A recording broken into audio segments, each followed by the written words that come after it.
Salut à tous, ravi de vous retrouver sur canalturf.com dans votre émission Direct Course. Nous allons évoquer le programme de ce samedi 16 août avec un quintet sur l'hippodrome de Deauville, le prix Hong Kong Jockey Club. Voici ma sélection pour ce handicap. J'ai placé en tête le numéro 2, I Fight for Kisses, qui compte déjà 3 places en 4 tentatives dans les quintets.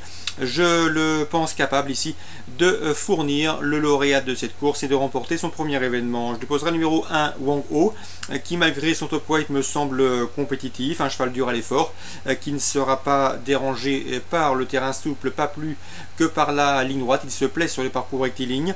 Le numéro 4, Capito Shop, attention à lui, il s'est bien relancé dernièrement le mois dernier dans un quintet plus à Vichy, une performance qui témoigne de son bon degré de forme. C'est un bel outsider. Le numéro 7, à savoir Baba O'Reilly, un adepte du terrain souple, devrait être servi samedi. Le numéro 11, Alice Nora, qui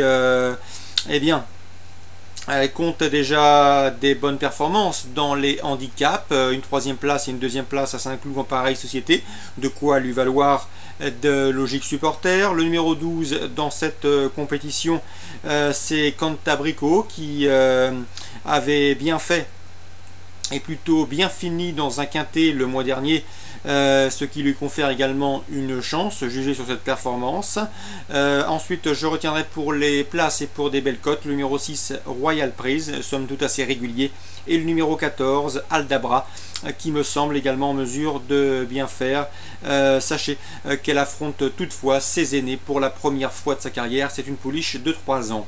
Un résumé chiffré pour ce quintet d'Auvillais: le 2, le 1, le 4, le 7, le 11, le 12 et un peu plus loin le 6 et le 14. En cas de non partant, on citera le numéro 10, Waïb, qui sera muni de Yard pour la première fois. Suite du programme à Deauville, dans la deuxième, Thomas Fourcy semble bien représenté avec le 206 Bint Jakarta. J'ai eu l'occasion de m'entretenir avec ce sympathique professionnel. Il s'agit là d'une pouliche de 300 qu'il estime beaucoup. Elle a gagné facilement le mois dernier à la Teste.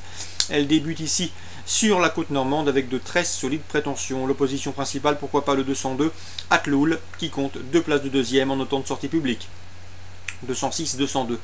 Dans la suivante, une nouvelle fois Thomas Fourcy, bien représenté avec 306 Al Moutarzez, un mâle de 4 ans qui est estimé au sein de l'écurie, qui trouve ici l'occasion de se mettre en évidence dans un très bon lot. 306 et 206 pour les protégés de Thomas Fourcy à Deauville.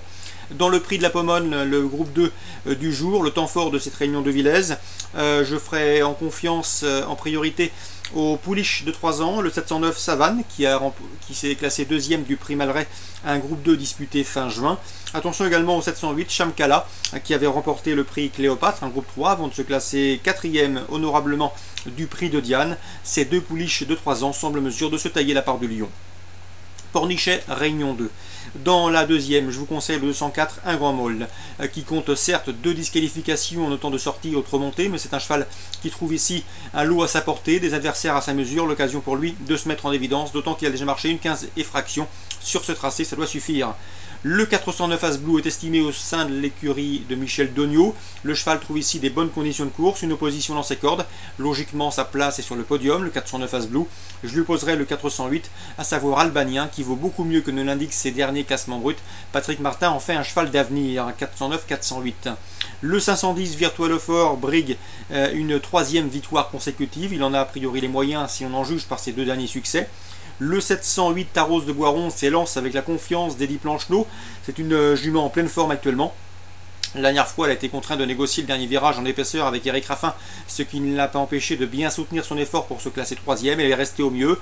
Elle affronte un lot dans ses cordes. Même si le départ reste son point faible, elle devrait une nouvelle fois lutter pour les premières places. Je l'associerai au 701 Soprano d'Ulysse, un cheval qui collectionne les bons résultats actuellement. 708-701. Enfin, pour terminer cette réunion à Pornichet, réunion 2, je vous conseille le 813 Trèfle des Épines, un cheval qui compte déjà 3 victoires en seulement 4 sorties sur l'hippodrome de Pornichet, un excellent ratio, un excellent pourcentage de réussite. Sachez qu'il vient de prouver sa forme et qu'elle vient de prouver sa forme en s'imposant sur l'hippodrome de La Rochelle chez Télarion, et c'est en amateur. Une nouvelle fois confiée à un amateur efficace, elle doit pouvoir s'imposer. Le 813 Trèfle des Épines. Course ciblée, réunion 2 Pornichet. 2e, 4e, 5e, 7e et 8e. Enfin, sur l'hippodrome de Moulins, j'aurai 2 coups de cœur à vous indiquer. En réunion 4, donc à Moulins, Le 103, Lucky Dragon, qui a très bien débuté en se classant deuxième et après avoir bien fini C'était courant juin sur l'hippodrome de Longchamp. La victoire est proche. Une première victoire, elle peut ouvrir son palmarès. Le 202, Auvergnat, certes il n'a pas couru depuis le mois de février, depuis le 12 février, date d'une victoire obtenue à Angers, mais c'est un AQPS de qualité. Philippe Pelletier est passé maître dans l'art de bien préparer ses chevaux pour leur rentrée, et dans ce lot, Auvergnat devrait pouvoir lutter pour le succès et pourquoi pas s'imposer, car l'opposition semble dans ses cordes. Le 103, Lady Dragon, et le 202, Auvergnat, mes deux coups de cœur pour la Réunion 4 sur l'hippodrome de Moulins. Voilà pour les infos de ce samedi 16 août, très bon jeu à tous et rendez-vous demain.